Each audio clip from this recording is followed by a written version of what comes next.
It's almost 5 p.m. on this beautiful Tuesday afternoon. Tuesday evening, I guess. March 26, 2024. It's about 60 something degrees outside, but the sun makes it really warm. There's a breeze blowing from the northwest. There's a bone here. There's a bone. Look at that, a bone. I'm not going to show you guys a bone. That ewe is still pregnant as all get out.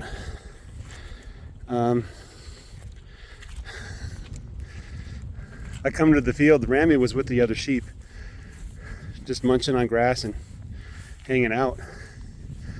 This is all fresh grass. We haven't had animals on this ground for at least 3 weeks, I think. No, actually this part of the pasture.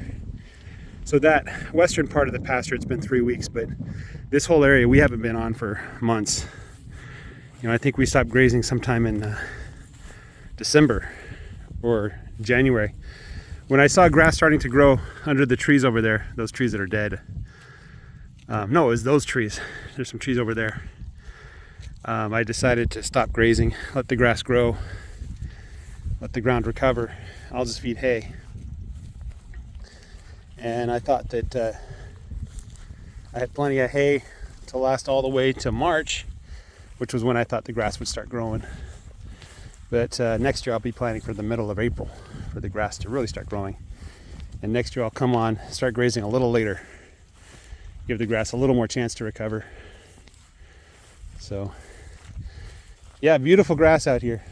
Of course, if I go out a little more to the east here, it's going to turn into all goatweed, but you'll see that under that goatweed is some really good grass. So,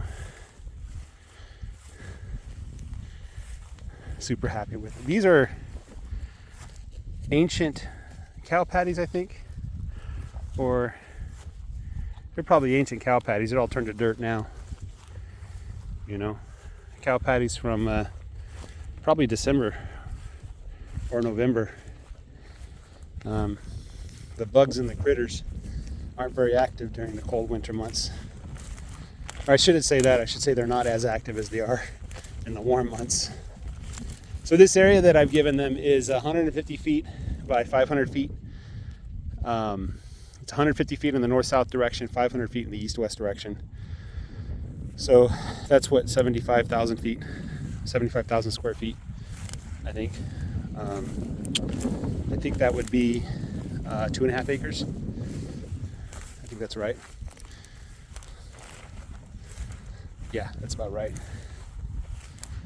So I'm still doing the 4-wire strand. Hold on, I hear some popping. No, that's just the goatweed. I'm still doing the 4 wires made out of 2 reels. And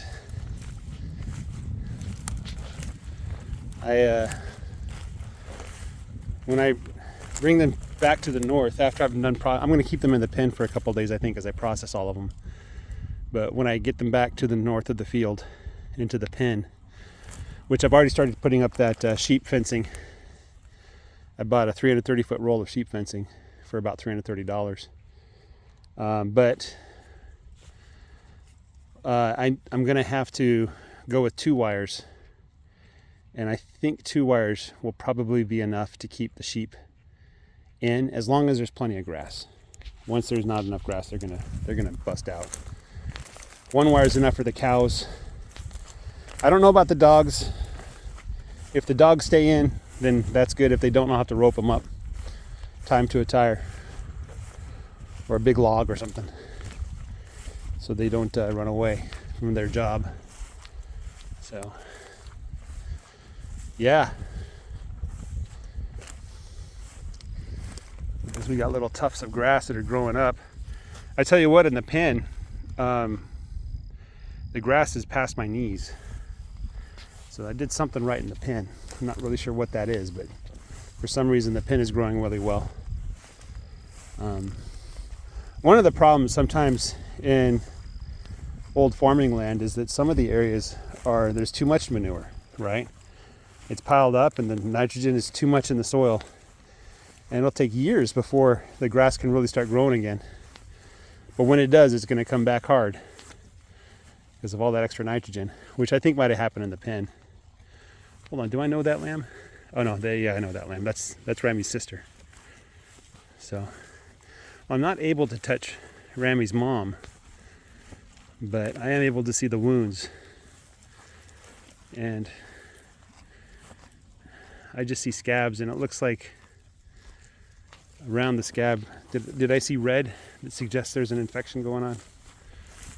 No, it looks clean. It's hard to tell from a distance, but yeah, one of my dogs really messed her up. I think it was Snowball. I think what happened was the ewe went for the dog food that I left out in the open, and then Snowball decided to teach it a lesson. And I was not happy with that.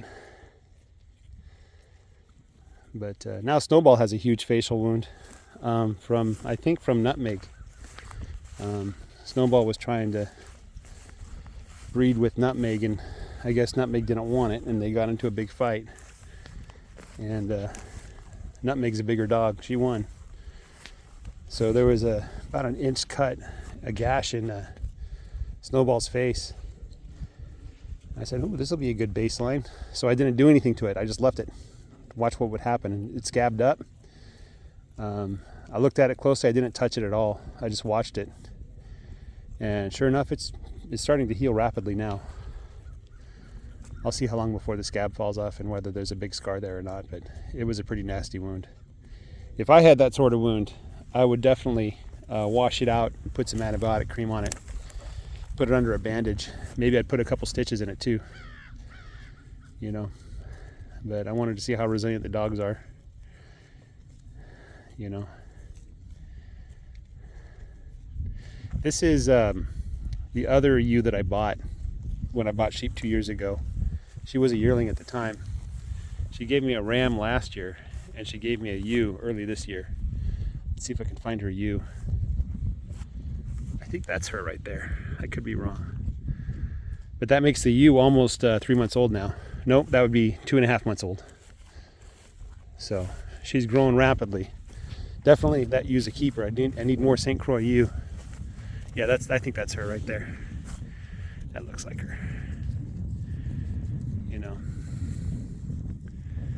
So anyway, not much else to report. Just looks good. Ramy looks happy. Say hi, Ramy. Oh, look, Ramy's munching on grass. Say hi. All right, guys, have a great day. Take care. Bye-bye.